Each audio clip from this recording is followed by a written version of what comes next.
pelo menos dois momentos, né? O conflito.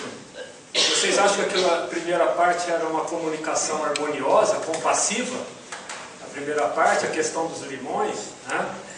Depois a segunda parte, essa questão de querer mudar o outro tem que mudar, né? Então, guarda isso na mente de vocês, por favor.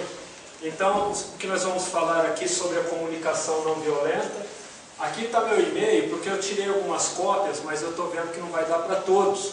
E quem quiser ficar sem cópia de algumas observações que eu vou distribuir aqui, pode me escrever no e-mail aqui, luizyogadearaújo@gmail.com. Poder da comunicação não violenta. Se dessa palestra vocês conseguirem levar bem focado, bem registrado essa estrutura aqui, eu vou estar feliz da vida e meus momentos aqui com vocês vão estar realizados. Essa questão aqui desse alicerce, dessa base da observação, sentimento, necessidade, pedido, vocês vão ver melhor esmiuçado aqui conforme eu for apresentando esse alicerce aqui da observação, sentimento, necessidade e pedido.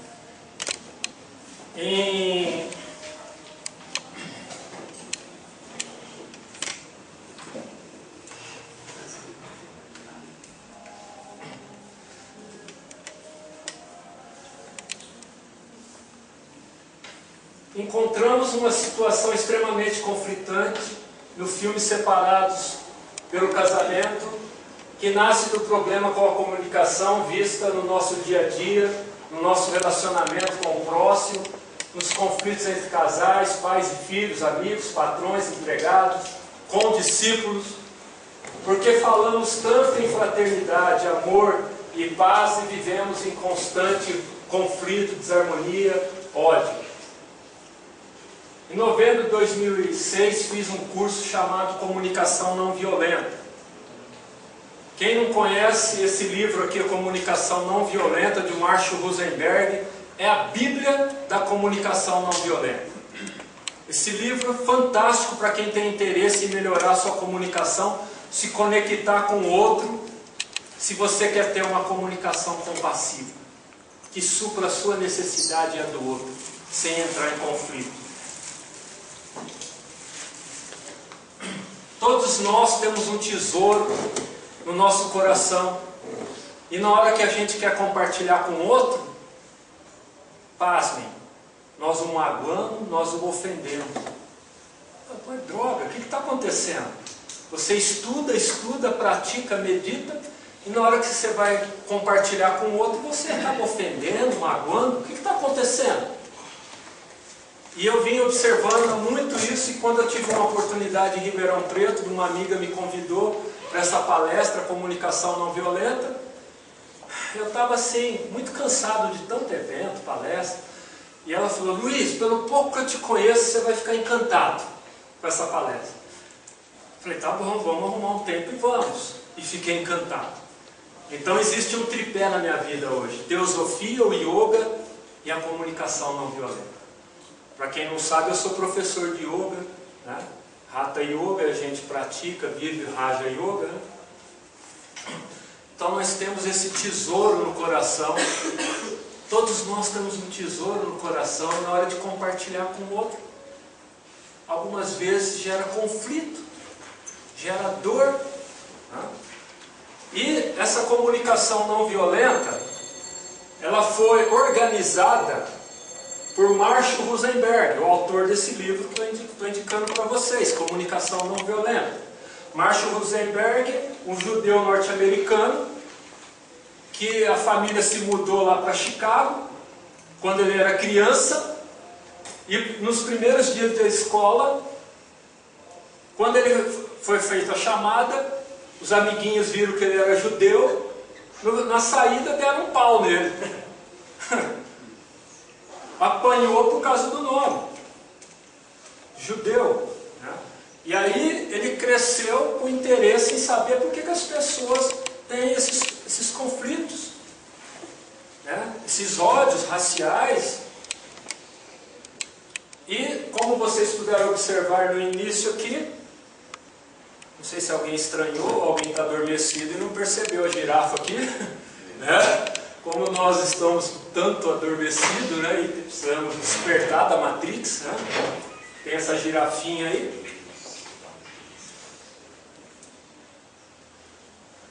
A girafa e o lobo. Marshall usa a imagem da girafa para representar a comunicação não violenta, ou CNV. A girafa é um mamífero terrestre com o maior coração, vive sua vida com gentileza e graça e tem um pescoço muito comprido para enxergar a longo prazo. A girafa é usada para simbolizar as formas de comunicar que semeiam a compreensão e a parceria, enquanto o lobo simboliza a forma como fomos educados a nos comunicar e nos organizar socialmente. Vou pegar o que é meu e os outros que se virem. A girafa revela que o lobo não é mau, é só uma pessoa com problema de comunicação. 3 formas básicas de comunicação: a passiva, agressiva e a comunicação não violenta, ou compassiva.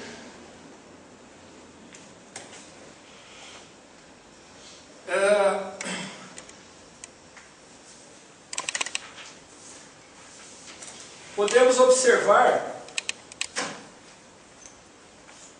que essa questão da comunicação, ela envolve suprir necessidades básicas nossas. Todos nós temos necessidades que precisamos suprir. E essas necessidades, elas têm um fundo que está relacionado diretamente com os valores daquilo que eu estou necessitando, tenho necessidade. E essa questão do esclarecimento de valores está nesse outro livrinho poderoso. Esse outro livrinho, O Processo de Autotransformação, de Vicente Rauchin. Ele até veio da Filipinas para dar um workshop lá em Brasília, e que foi produzido 11 DVDs. Para quem tiver interesse em aprofundar nisso aqui. E eu fiquei encantado, porque não deu para ir em Brasília, mas depois eu tive acesso aos DVDs. E como que essas duas coisinhas aqui tem tudo a ver, impressionante. Então quem tem interesse, novamente, em aprofundar nessas questões da comunicação, de se comunicar, se conectar com o outro. Então nós vimos aqui um casal. Mas isso aqui vocês estão percebendo que está em todas as questões na vida. Começando de mim comigo mesmo. De você com você mesmo. A comunicação. Poxa, como eu sou um trouxa mesmo, não devia ter feito determinada coisa. Isso é uma comunicação violenta comigo mesmo. Então começa comigo mesmo, depois vai com os casais, vai com a mãe, vai com o filho, o pai com a filha, vai irmão com o irmão, todos os seres humanos em qualquer situação. Então, Vicente Rauchin, ele nos diz, né? Valor significa aquilo que vale a pena. Se a felicidade vale a pena, então é um valor. Se passar tempo com a família vale a pena, então é um valor. Se jogar futebol vale a pena, então é um valor. O problema começa quando vemos esses valores se confrontarem. Não somente entre si, mas também quando competem pelo nosso tempo e pela nossa atenção. Entre a família e o futebol, qual é o mais importante? Entre a honestidade e ganhar dinheiro, o que é mais importante? Então, há 3 tipos de valores. Valores universais são estimados por todos os seres humanos devido à natureza intrínseca desses valores ou pela virtude de sermos seres humanos.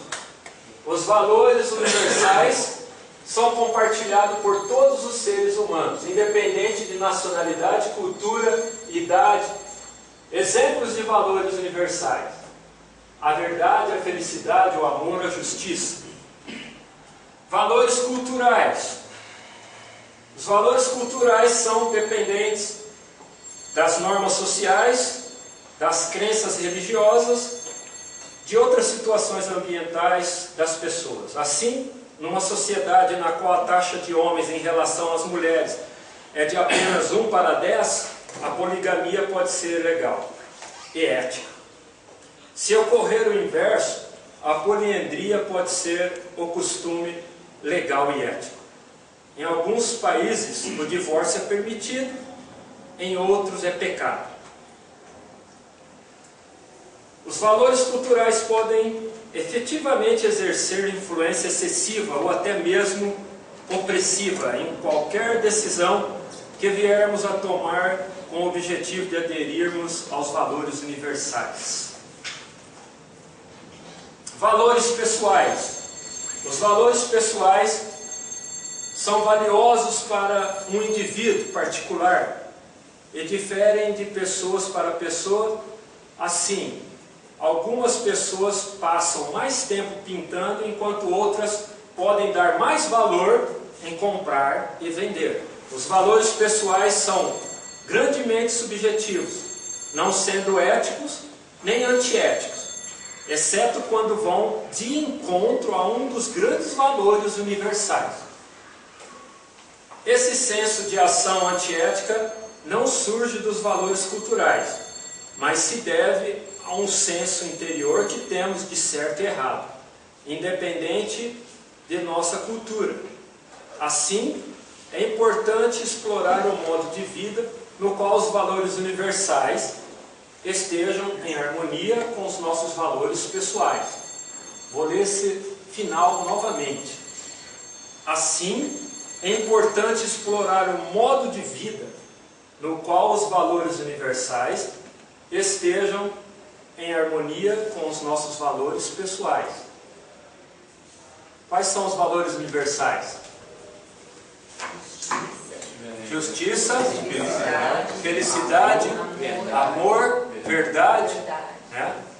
Se os nossos valores pessoais estão indo de encontro, não ao encontro, indo de encontro, a gente tem que refletir e rever, né, as nossas escolhas.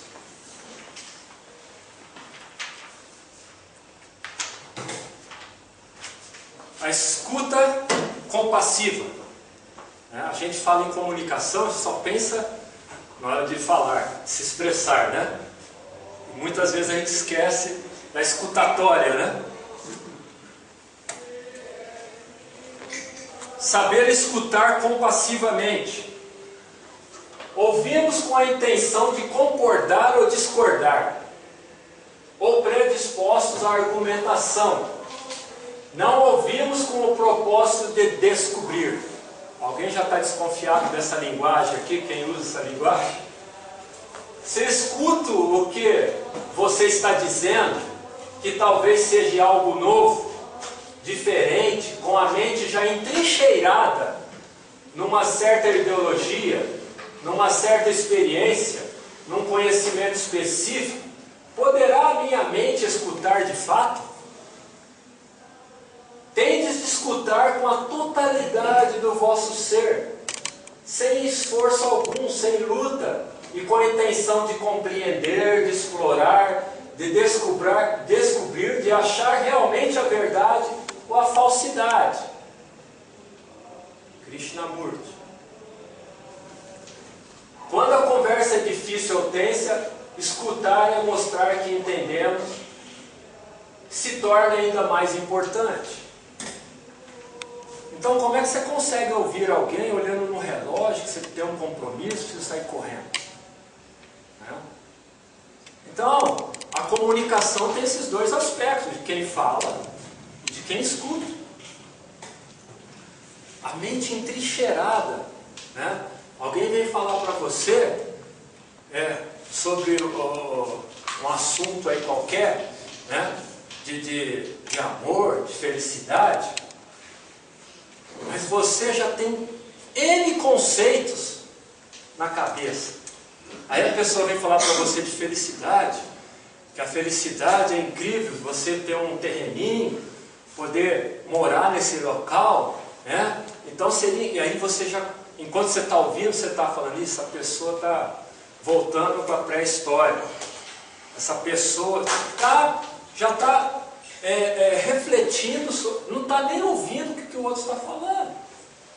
De coração aberto, sem preconceito, sem a mente entrincheirada de preconceitos, de conhecimento.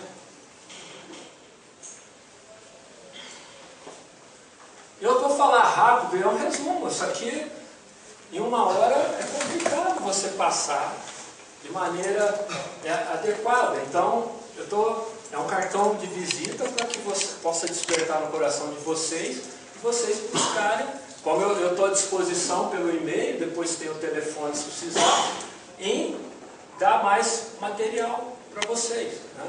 Até esses slides aqui, quem quiser, eu tento passar por e-mail, mandar de algum jeito. Não precisa nem ficar se preocupando em querer copiar muita coisa, não. Porque na hora que a gente copia, às vezes a consciência se divide, né? Assumindo a responsabilidade por nossos sentimentos, sem culpar os outros.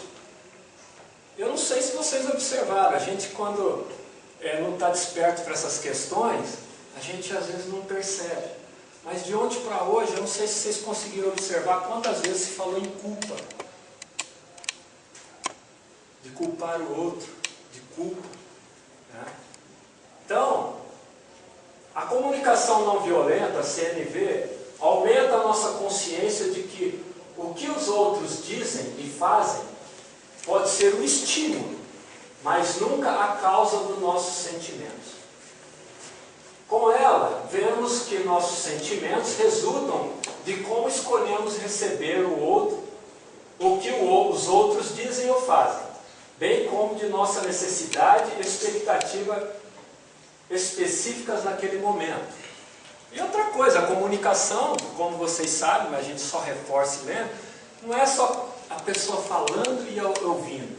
A própria semblante de cada um está comunicando alguma coisa, né? Se eu estou assim, poxa, posso estar concordando com o que o orador está falando. Se eu estou assim, não sei não.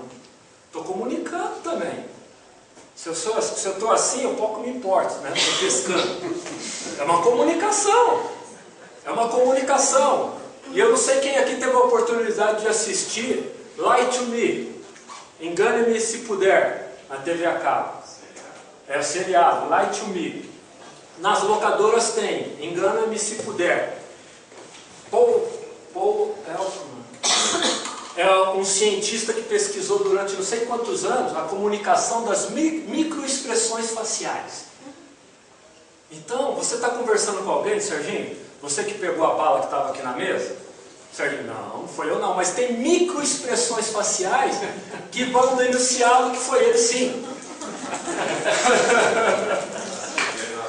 E esse Paul Elfman, ele descobriu isso. E ele tem ajudado até a FBI, a FBI lá nos Estados Unidos, e tem se treinado outros como detector de mentiras humano. Ele consegue observar nas microexpressões faciais se a pessoa está falando a verdade ou não. Um gesto é nojo. Né? A pessoa está falando, você está gostando disso? Eu estou, mas tem uma microexpressão falando que está com nojo. Né? Então, gente, quem tiver interesse, tem na locadora, esse seriado é fantástico. Como que é incrível o conhecimento, o poder. Né? Lie to me, engane-me se puder. Essa comunicação também. Né? Você já deve ter visto em treinamentos, que quando você vai conversar, vai ser entrevistado, você fala os neurônios de espelho, você tem que ficar mais ou menos igual o patrão. Né? Se o patrão está te entrevistando, ele está assim, se você faz esse gesto na frente do patrão, do entrevistador, né? Ele vai se ver em você. Neurônio espelho, então ele vai acabar até te contratando, talvez. Porque ele está se vendo em você. A mim. Então esse cara deve ser gente boa. Vou contratá-lo. A comunicação, ela é fantástica, gente. Então nós precisamos estar revendo a nossa forma de comunicar com o outro. Se eu não tenho tempo de dar atenção para o outro, eu tenho que aprender a me expressar. Ô Sérgio, nesse momento eu não estou com tempo suficiente para te ouvir com atenção. A gente pode tentar se falar mais tarde, agora eu tenho um compromisso. Uma comunicação não violenta. Agora o Sérgio está tentando falar comigo, E eu, tá bom, você pode falar. Como é que é? E fico olhando no relógio. É a comunicação violenta. Né? E a comunicação violenta também. Você está falando e a pessoa está... Gente, é comunicação violenta. Né? E, por outro lado, a violência do outro não é a causa de sofrimento minha, não. Muita gente põe a culpa no outro por eu estar sofrendo. Eu estou sofrendo por causa da minha mãe, por causa do meu pai, eu estou sofrendo por causa do meu patrão, estou sofrendo por causa do meu amigo. Não, os outros podem ser o estímulo do meu sofrimento, mas não a causa do meu sofrimento.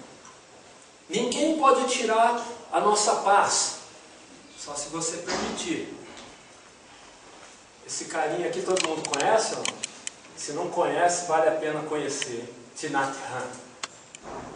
Se enquanto estiver ouvindo, mantiver a compaixão viva em você, a raiva e a irritação não poderão se manifestar.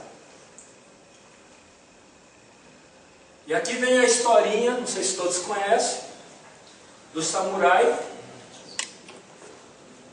Um samurai velhinho. E aí aparece na cidade um samurai novinho, jovenzinho, querendo ganhar fama, e convida o ancião samurai para um duelo. E o ancião aceita. Aí lá na praça, todos em volta assim, e o jovem ancião começa a chutar pedra em cima do ancião, até chega a cuspir no ancião, e o ancião mata. E o jovem falando mal dos ancestrais do ancião e fazendo de tudo do ancião. Aí o jovem vendo, o jovem era muito habilidoso em contra-atacar. E como o ancião não iniciava, não tinha iniciativa, o jovem acabou ficando na dele e desistiu e foi embora, porque ele não queria, ele era bom em contra-atacar, ele não era bom para iniciar, né, o combate. E aí ele acabou indo embora, desistiu. Falei, não vou perder tempo mais com esse velhote. Foram embora. Aí os discípulos do ancião, vendo tudo aquilo, falaram, mas como que o senhor permitiu tudo isso? Né? E resumindo bem, o ancião disse assim, se alguém vem com um presente para lhe dar e você não aceita, com quem permanece o presente? Com a outra pessoa, né? Então, se a pessoa vem com a raiva, vem com ódio, vem com alguma coisa nesse sentido, e você não aceita, continua com a outra pessoa. Ninguém pode tirar a sua paz, só se você permitir. A teosofia e a autopercepção. De novo, o livro, o processo de autotransformação. Por exemplo, a raiva não começa com raiva. Ela é precedida pela irritação. E a irritação é precedida pelo desconforto. E por que o desconforto não é notado, ele se transforma em irritação. E por que a irritação não é notada, ela se transforma em raiva. Pelo autoconhecimento, chegamos à autopercepção. Então podemos lidar com o desconforto antes que ele evolua para a irritação. E com a irritação, antes que ela evolua para a raiva. E com a raiva, antes que ela evolua para a fúria. O autoconhecimento, você já consegue perceber o poder do autoconhecimento. E assim, com esse estudo, compreendendo nossas emoções, por isso que eu gostaria muito que a editora teosófica publicasse a ciência das emoções do Bhagavan Das. Né? Esses tipos de estudo, de conhecimento, são urgentes na nossa vida. A gente não consegue nomear nem meia dúzia de emoções, de tão fraco a gente está de conhecimento das nossas próprias emoções, o que eu estou sentindo naquele momento. Malemar eu sei quando eu estou alegre e triste. Fora isso, eu não tenho muito conhecimento dos meus sentimentos, do que eu estou sentindo. Estamos em busca de um processo de humanização através do uso de uma comunicação impecável, para realizarmos a nossa autotransformação. Outra situação conflitante no filme Separado pelo Casamento, que vemos no nosso dia a dia, o desejo de mudar o outro. Aqui, a justiça retributiva. Essa comunicação não violenta, para vocês terem uma ideia, está fazendo um sucesso em Porto Alegre, parece que em Curitiba, que vocês não fazem ideia. A não ser quem é advogado, está ligado às vezes em justiça, às vezes muitos advogados não têm nem conhecimento. Mas a justiça nesses meios judiciais estão fazendo um sucesso tremendo.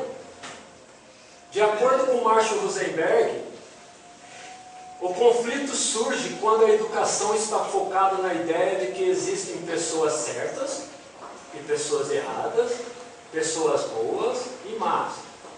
E como distingui-las?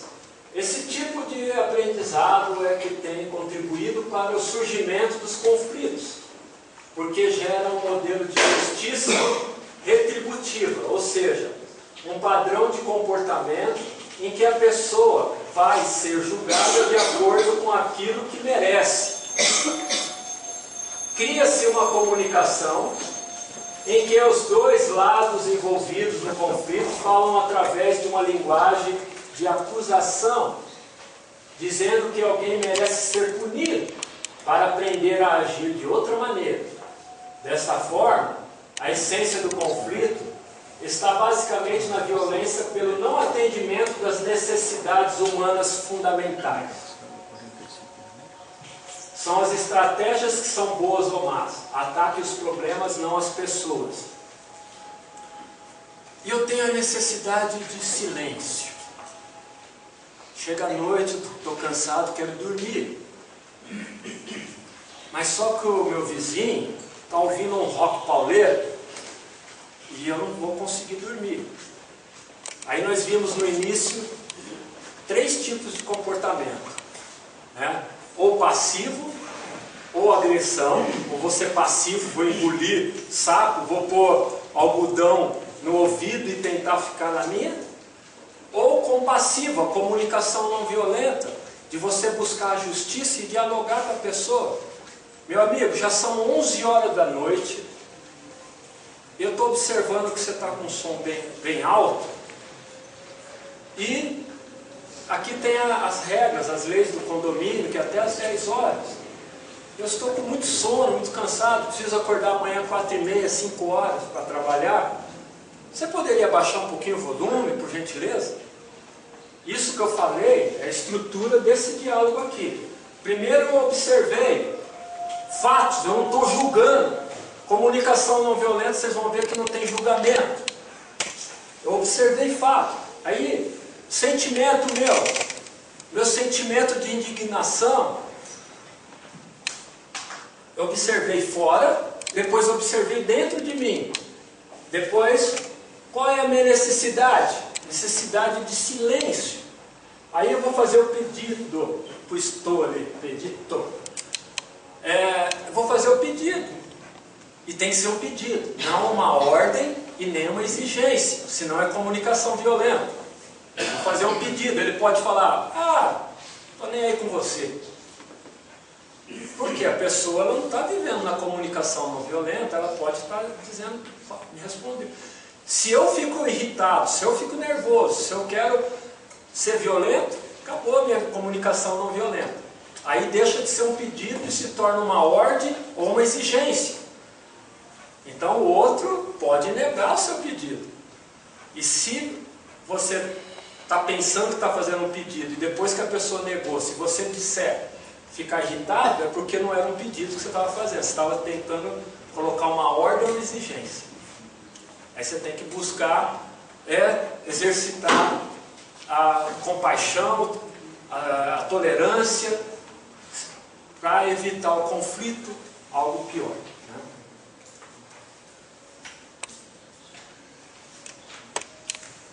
E a gente quer sempre mudar o outro, né? E aí o que o nosso irmão Mahatma Gandhi nos coloca, que acho que é de conhecimento de todos, né? Isso aqui está cada vez mais batido, né? De tanto que se repete nos meios. A linguagem do lobo, linguagem de julgamento, acusação, crítica. Entre nós que fizemos esses workshops, esses estudos, lemos os livros, quando alguém está julgando a gente, ou criticando, a gente que faz assim, né, para tentar ludicamente brincar com o outro e ajudar o outro, que também fez o curso, se tocar e observar. Olha o comportamento, como que vocês estão fazendo. Então, um ajuda o outro até a praticar essa questão. Como vimos anteriormente, a comunicação não violenta faz uso simbólico de dois animais a fim de possibilitar o entendimento mais lúdico a respeito da prática. São eles o lobo e a girafa. Usando a linguagem do lobo, quando estamos falando na linguagem do lobo, usamos palavras que são percebidas como críticas, acusações, desprezo, avaliação. Todas são maneiras de formular julgamentos. Gente, a comunicação não violenta nos apresenta situações que parece que não é do planeta Terra. Parece que é de outro planeta, tipo talvez o Vênus ou Marte, né? Aí não sei se vocês já estão lembrando, homens são de Marte, mulheres são de Vênus, né?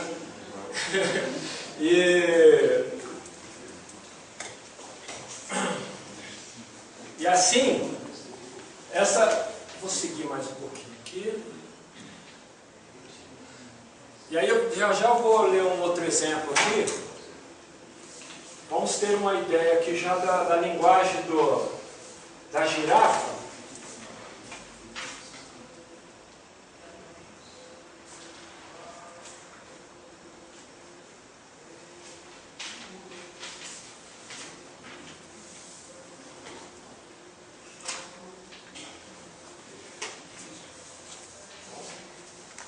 Vou tentar distribuir. Aqui é esse momento que tem 10, eu queria assim, tentar deixar, como tem pouco, que der um para o outro lado B, para ler, né? Deixar no meio, assim, para um poder ver com o outro. E aí quem puder tirar cópia. Se importa de passar o vídeo antes, que é a linguagem a origem da linguagem. No próximo. Isso aí você pode passar pra gente, né, Luiz? Posso. Posso. Esse rascunho que eu passei agora, depois vocês podem pedir para um amigo, alguém que vocês conhecem quem recebeu. Então eu posso mandar por e-mail. Posso mandar pelo Facebook. O meu Facebook é Luiz de Araújo, com S. Quem quiser, no Facebook, no e-mail, Luiz de Araújo. Essa folha, modelo das 5 mensagens, ela está aqui com o esquema de como montar essa prática da comunicação não violenta, do que eu estou falando agora, né? Primeiro, observar.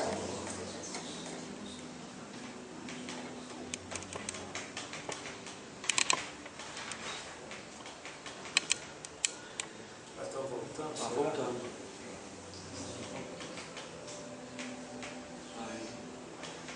Então tá aí, ó. Essa é a base, o alicerce da comunicação não violenta. É ponto de partida. Atente, porque é o ponto de partida, né?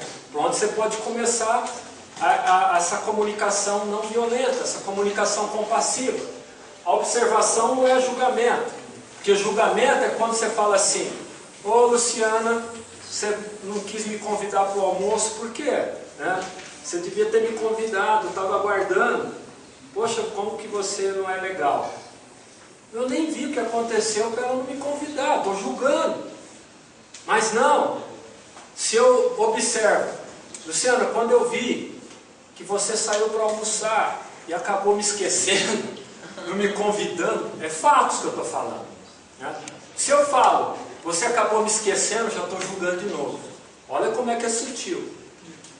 Então, eu tenho que fazer, Luciana, eu vi que você saiu para ir para o almoço. Quando eu vi que você estava indo, eu me senti triste, porque eu tinha necessidade de reconhecimento. Você vai ter que perceber a circunstância, né? Eu estou fazendo um exemplo rápido, de reconhecimento ou de carinho, dependendo se for o marido, né? Ou um parente. Eu tenho necessidade de atenção. Um filho menor, assim, que ele já possa estar praticando isso, eu tenho necessidade de carinho, de atenção. Quando você for a próxima vez almoçar, você pode me lembrar de me convidar? Aí ela vai responder, ao invés de eu ficar julgando. Não, aí então, a gente podia tentar procurar ser assertivo nas colocações da gente, Isso, né? exatamente. Falando das nossas emoções. Sempre de nós. Isso. Minha Então, necessidade. nesse caso, assim, olha, eu vi que você foi almoçar e eu gostaria de ter ido junto com você. Isso, exatamente.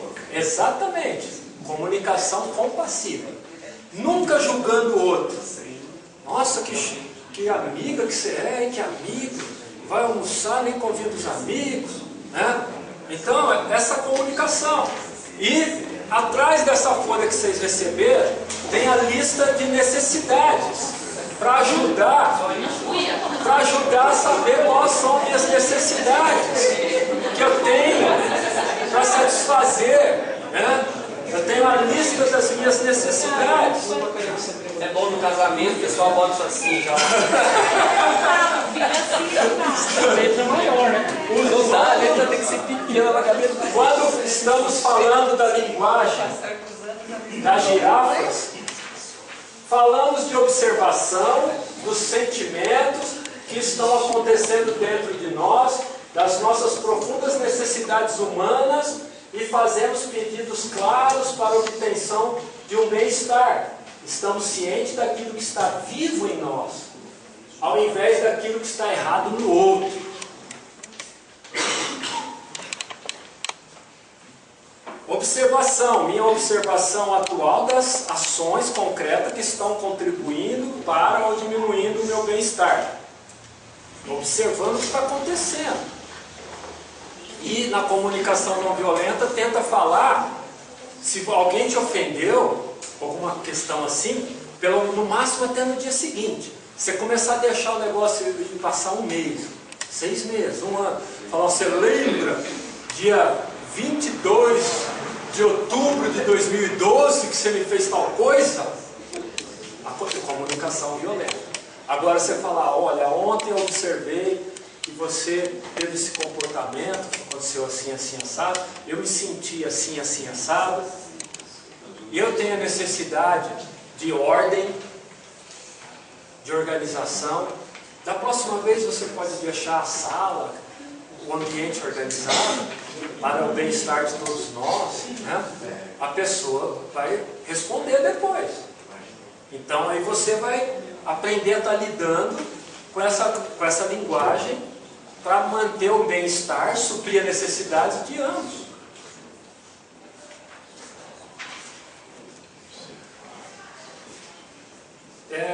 Sentimento.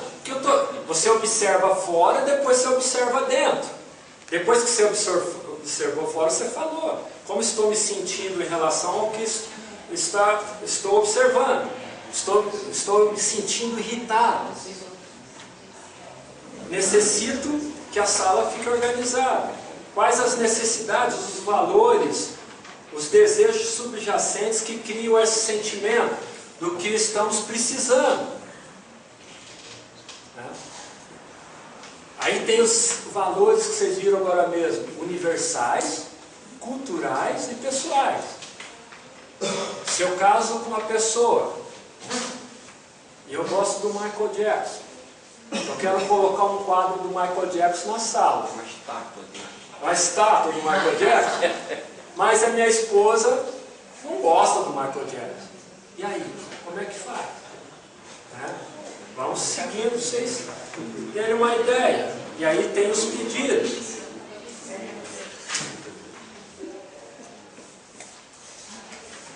Rogério, por gentileza. As mesmas pessoas. Ai, meu Deus. Outra listinha. Essa listinha de sentimentos, quando as minhas necessidades estão sendo supridas e quando as minhas necessidades não estão sendo supridas.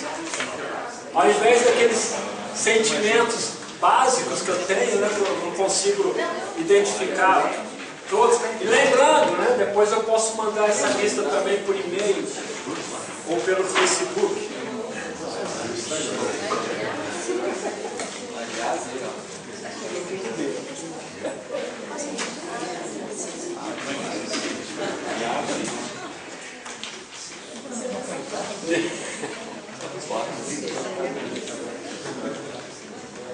Outra situação conflitante no filme Separado pelo Casamento que vemos no nosso dia a dia: as necessidades não atendidas.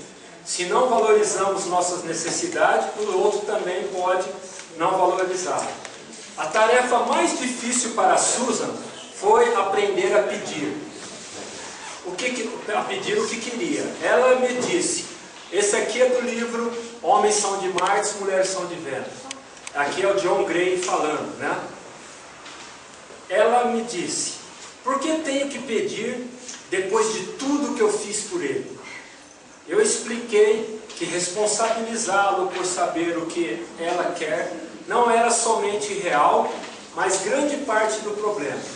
Ela precisava ser responsável pela satisfação de suas necessidades. A questão da bola de cristal.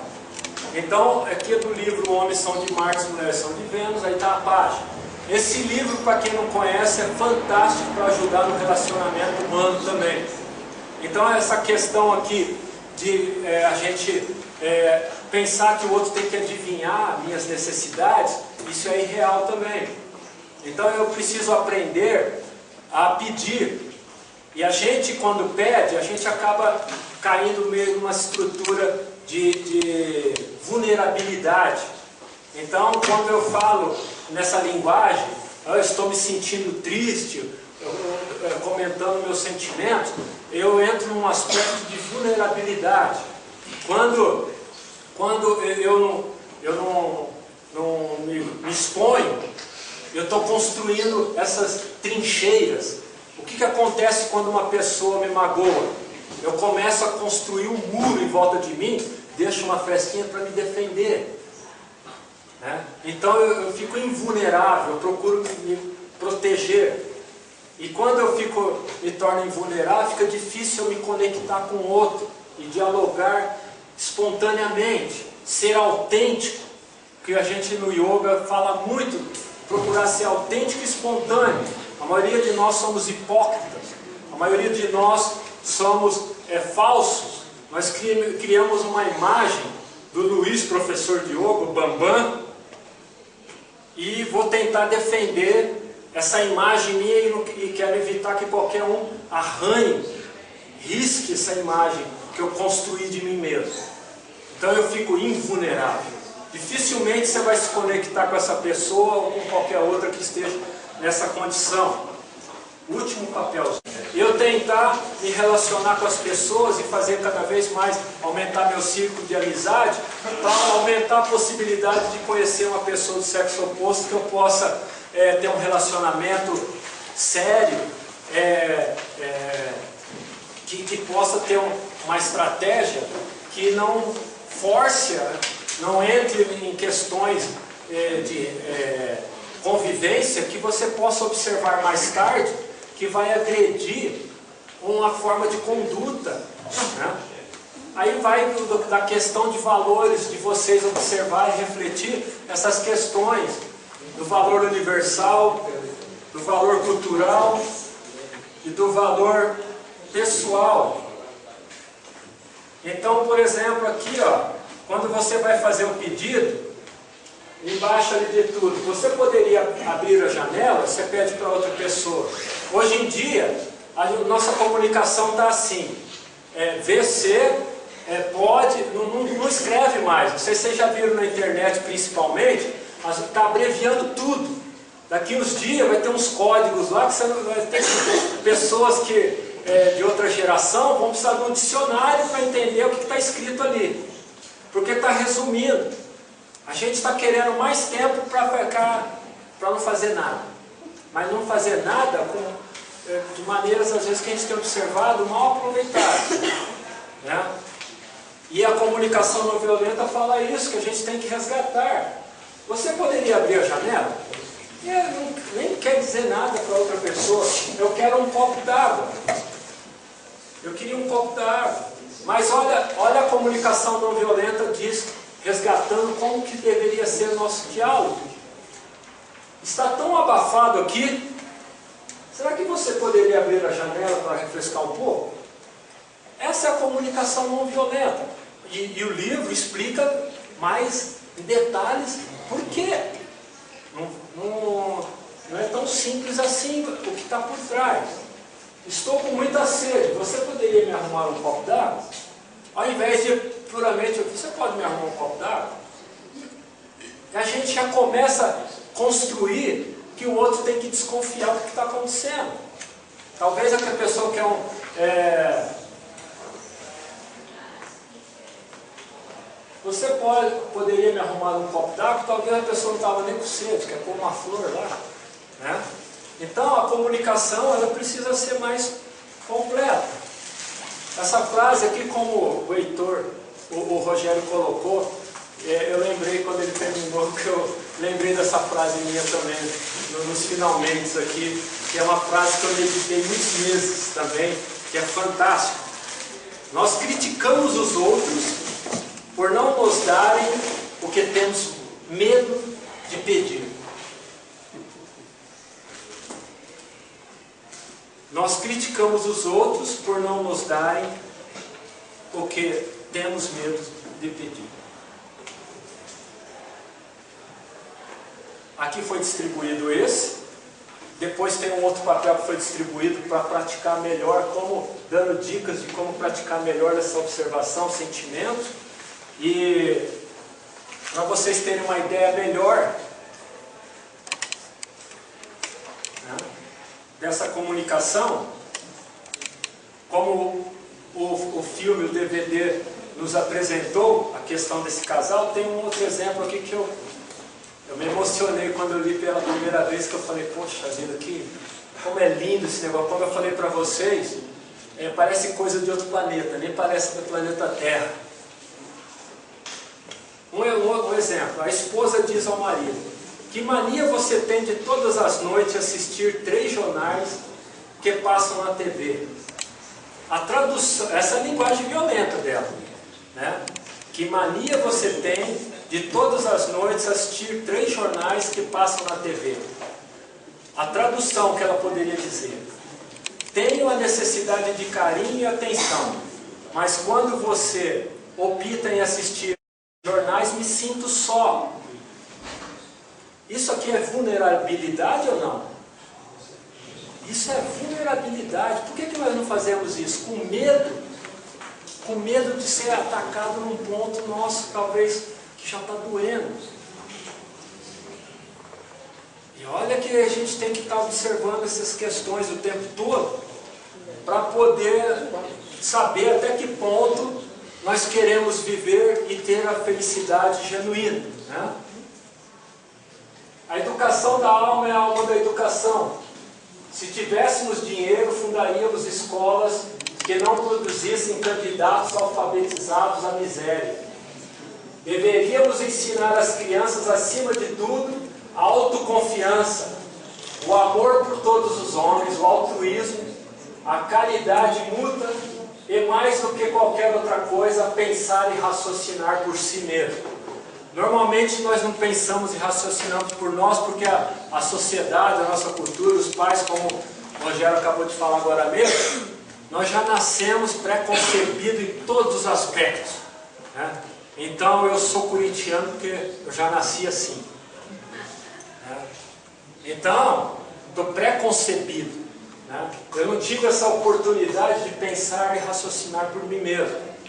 E aí eu preciso estar resgatando essa condição. Teosofia e a comunicação não violenta.